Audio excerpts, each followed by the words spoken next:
Today on Film Right, we talk continuity and film mistakes. You've lost your mind.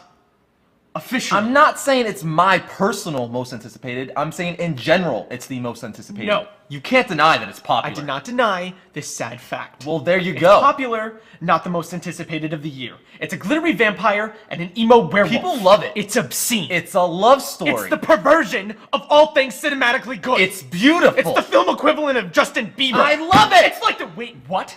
What? You said you loved it. No, I said you judged it. Nope. Not what you said. No, I said You like Twilight. I do not. It's your most anticipated of the year? No. I'm excited for like Batman and Spider-Man and stuff. So all the times you said Amber was making you watch those movies? Oh my god! No. That was awful. I wanted to watch like Rambo and stuff and seeing random dudes get punched in the face. You're a liar. am not! Eris Quinones, you're a liar, and you'll spend eternity on this ship! Whoa, what's with all the yelling, kids? Ryan, he thinks that Twilight is a good movie. Heat up, Buttercup. No more sour faces. Heat up.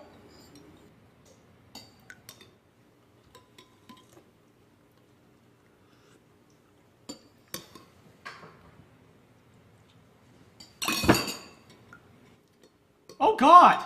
I put bug spray in his. What? He likes Twilight. That's obscene.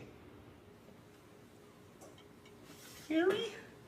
Welcome to Film Right, the show that takes mystery out of the effects and techniques, going to some of your favorite Hollywood films. I'm your host, Ryan Conley, and as you saw, we had a bunch of purposeful continuity issues in that sketch, which I'm sure you noticed, unless you're the most oblivious person in the world.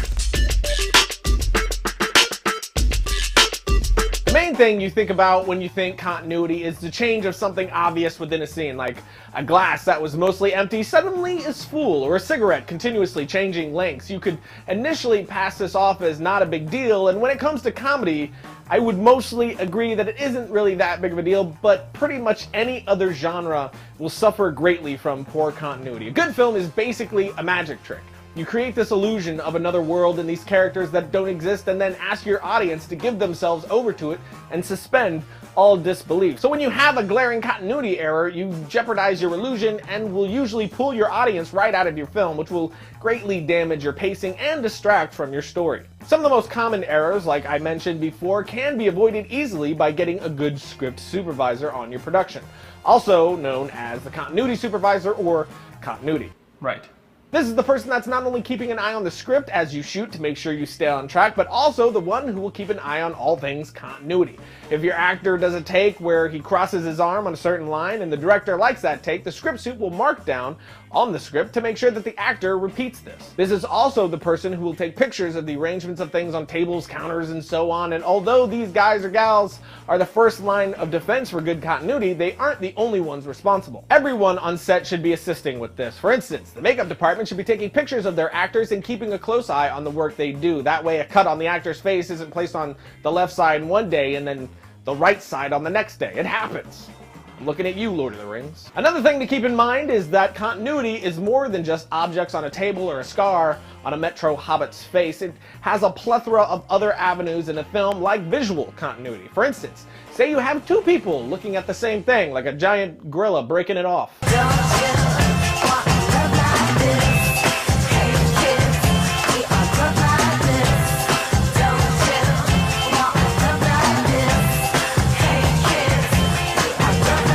If the shot is not framed properly, the visual continuity will be off and will confuse your audience. For instance, if it looked like this, now it looks like one of these guys is looking at the giant and the other one is looking at the dude looking at the giant, which was not what we intended, as you can see in the wide shot.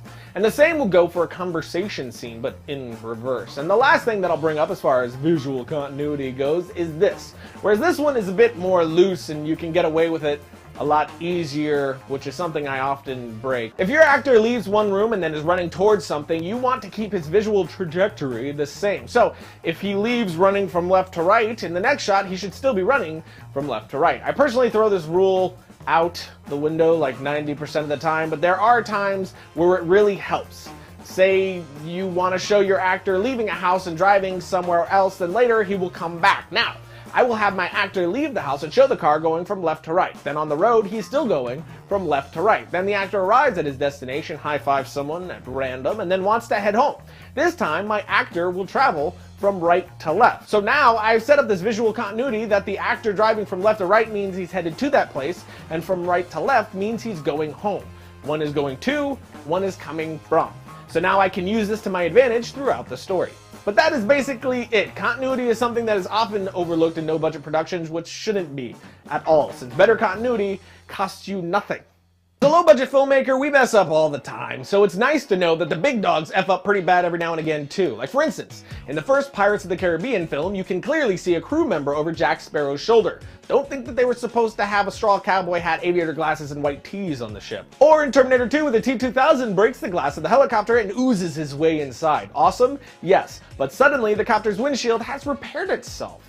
Speaking of magical glass fixes, in Sam Raimi's Spider-Man, Spidey comes to the rescue of Mary Jane and throws two muggers into some windows behind her, shattering them everywhere. Oh, but wait, never mind. The glass is as good as new. Magic. Moving back, and oops, you weren't supposed to see that. In one scene from One Flew Over the Cuckoo's Nest, we can spot a lot of lighting gear behind good old Jack. This is a big oopsie and sort of reminds me of a gag from a Mel Brooks film. And our last awesomely unintentional F-up shows that even classics make mistakes, which this one comes from one of my favorite films of all time, It's a Wonderful Life. In this scene, a very happy George comes in to answer the phone. He throws a wreath that he has on his arm onto the desk in front of him, but oh, it's back right around his arm again, which is just one more example of the magic of Christmas.